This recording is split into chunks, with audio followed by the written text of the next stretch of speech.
A continuación vamos a trabajar el método de los casquetes cilíndricos. Es un método del cálculo integral que permite evaluar volúmenes de sólidos de revolución. En ciertas situaciones es el único método viable. El método de las secciones transversales no siempre es fácil de aplicar y a veces no puede aplicarse en absoluto. Como lo pudimos ver en los videos anteriores, el método de las rebanadas o el método de las arandelas no era viable. Por tanto, este método en algunas ocasiones también otros nombres del método, de las capas cilíndricas, de los cascarones cilíndricos, de las cáscaras cilíndricas, de las envolturas o envolventes cilíndricas y en inglés cylindrical shells.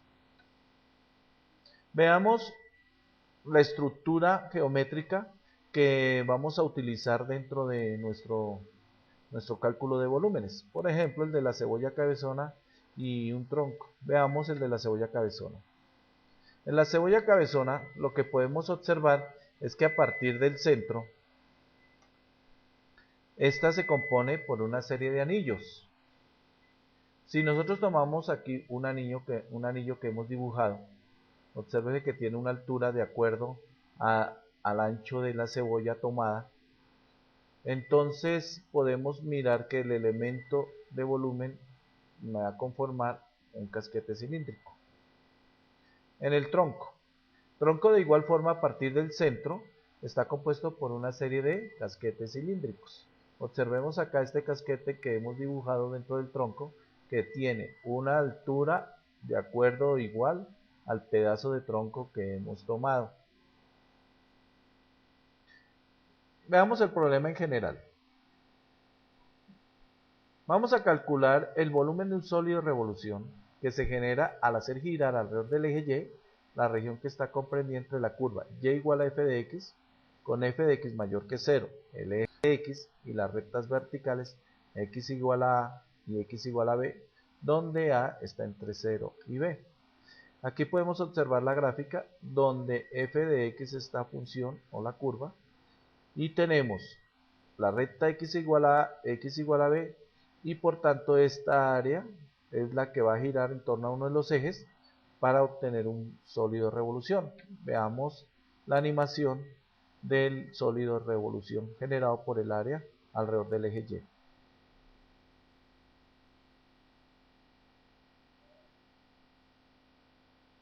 Al girar me va a formar entonces un sólido de esta forma, para el cual vamos a calcular su volumen. Entonces el método es de los casquetes cilíndricos. Observemos que tomemos un casquete. ¿Qué es un casquete? Si dividimos el intervalo AB en n subintervalos todo del mismo ancho,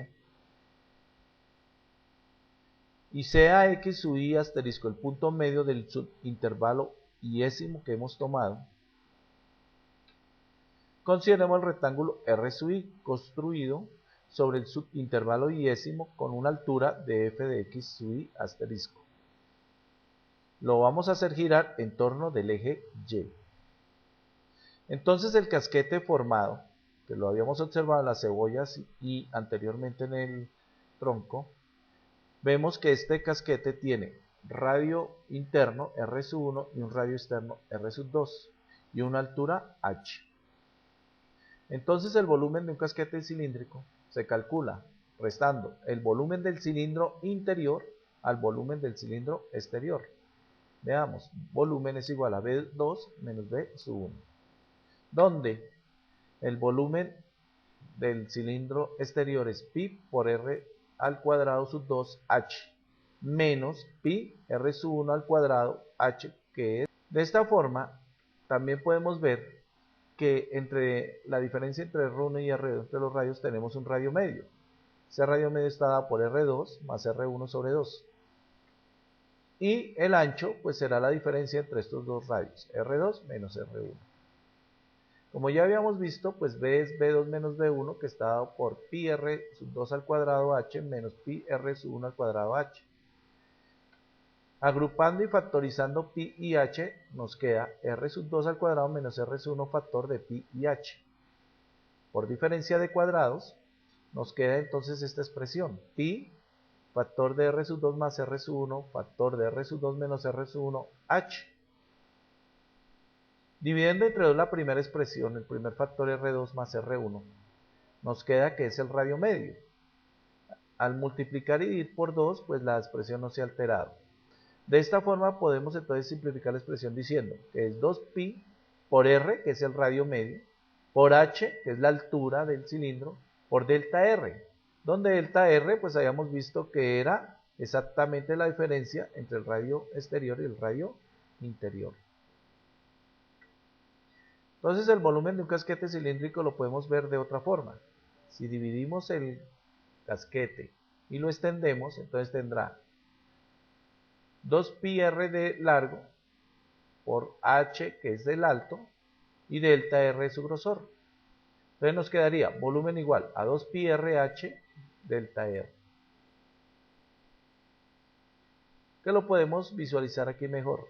Entonces tenemos que 2πr es la longitud de la circunferencia, que corresponde al largo del rectángulo, del paralelepípedo, h la altura y delta r su ancho. Por tanto, el volumen será 2πrh delta r. El método del casquete entonces lo podemos generalizar para un solo elemento b sub i como 2pi x sub i asterisco por f de x sub i asterisco delta x. El método de los casquetes cilíndricos en general, podemos decir que si se ponen n casquetes cilíndricos de estos, los unos dentro de los otros, se suman todos los volúmenes obteniendo una aproximación que es la sumatoria desde 1 hasta n de los b sub i, que esto es igual a la sumatoria de i1 hasta n de 2pi por x sub i asterisco por f de x sub i asterisco delta x. Entonces la aproximación al volumen del sólido será mejor. Entre más grande sea n, es decir, n tiende a infinito, el número de casquetes cilíndricos que tomamos será o hará una mejor aproximación. Y esto se puede mostrar que el volumen pues es el límite cuando n tiende a infinito de la suma desde 1 hasta n de 2pi x sub i asterisco f de x sub i asterisco delta x, que por sumas de rima lo podemos expresar como la integral desde a hasta b de 2pi x f de x de x, donde x es el radio medio y f de x es la altura del casquete tomado. En general, para nuestro problema que habíamos enunciado inicialmente, lo podemos resumir que el volumen se calcula con la integral desde a hasta b de 2pi x f de x de x.